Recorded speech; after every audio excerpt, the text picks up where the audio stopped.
কোনো রকম কেমিক্যাল ছাড়া মাত্র দুটো উপকরণ দিয়ে কাঁচা আমের জ্যাম বা জেলি বানিয়ে নিয়ে সারা বছর রেখে দিতে পারবেন। আর বানানো তো একেবারেই সহজ, যে কেউ বানিয়ে নিতে পারবেন। বানাতে খুব বেশি সময়ও লাগে না। আশা করছি আপনাদের ভালো লাগবে। নমস্কার বন্ধুরা, রূপাস কিচেনে সবাইকে স্বাগতম।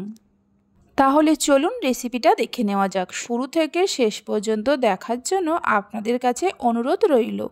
এখানে আমি 4টে কাঁচা আম নিয়েছি। আমগুলোকে আগে ধুয়ে নিয়েছিলাম। এবার একটা করে আম নেব, মুখের দিকে এইভাবে কেটে বাদ দিয়ে খোসা ছাড়িয়ে নেব। আমি 4টে আম দিয়ে জ্যাম বা জেলিটা বানাচ্ছি। আপনারা চাইলে এর থেকে বেশি করেও আম নিয়ে বানিয়ে রেখে দিতে পারেন। এইভাবে করে আমগুলোর খোসা ছাড়িয়ে নেওয়ার পর আমগুলোকে ছোট ছোট করে কেটে নেব।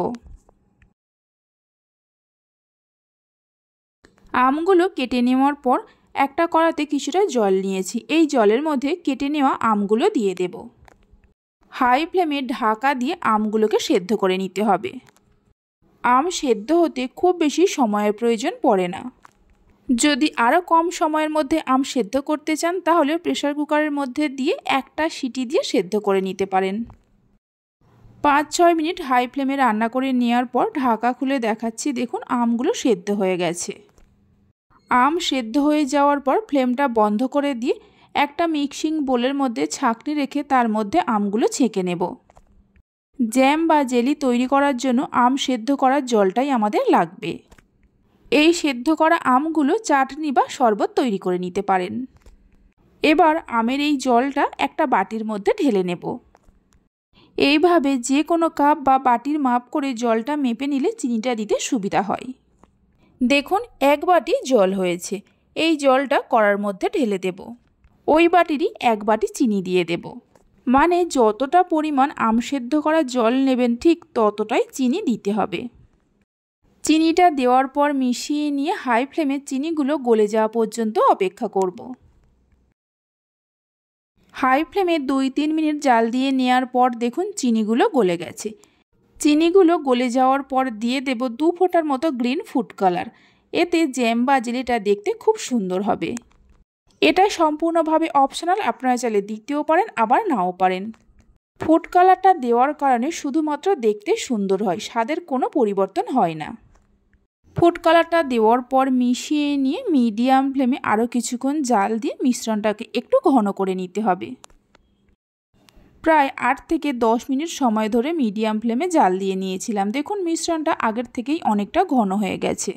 আপনারা চাইলে এই সময় হাত দিয়ে একটু চেক করে নিতে পারেন। দেখবেন এর মধ্যে একটা চিটচিটে ভাব চলে এসছে। জ্যাম বা জেলিটা ভালো থাকার জন্য 1 চামচের মতো ভিনিগার দিয়ে দেব। ভিনিগার যদি না থাকে তাহলে 1 চামচ পাতিলেবুর রস দিতে পারেন। ভিনিগারটা দেওয়ার পর মিশিয়ে নিয়ে মিনিট 2-3 জাল দিয়ে নেব। এইভাবে কাঁচা আমের জ্যাম বা জেলিটা বানিয়ে দেখতে পারেন, খেতে দারুণ লাগে। বাচ্চা থেকে বড় সবাই খুবই পছন্দ করবে। বাড়িতে বানালে খেয়ে কেমন লাগলো অবশ্যই আমাকে কমেন্ট করে জানাবেন। 2-3 মিনিট জাল দিয়ে নেওয়ার পর ফ্লেমটা বন্ধ করে দিতে হবে। যে পাত্রের মধ্যে জ্যাম বা জেলিটা রাখবেন তার মধ্যে এই গরম থাকা অবস্থায় ঢেলে নিতে হবে। চেষ্টা করবেন কাঁচের জারের মধ্যে রাখার। কিছুক্ষণ এইভাবে রেখে দিয়ে ঠান্ডা করে নেব। ঠান্ডা হয়ে যাওয়ার পর আপনাদের দেখাচ্ছি। 3 ঘন্টা পরে দেখাচ্ছি। দেখুন জ্যাম বা জেলিটা কত সুন্দর হয়েছে। রেসিপি ভালো লেগে থাকলে অবশ্যই একটা লাইক করবেন, বন্ধুদের সঙ্গে শেয়ার করবেন। ভালো লাগলে চ্যানেলটি সাবস্ক্রাইব করে পাশে থাকা বেল আইকনটি প্রেস করবেন নতুন রেসিপির আপডেট পাওয়ার জন্য। এই জ্যাম বা জেলিটা নর্মাল ফ্রিজে রেখে দেবেন, 1 বছর পর্যন্ত ভালো থাকবে।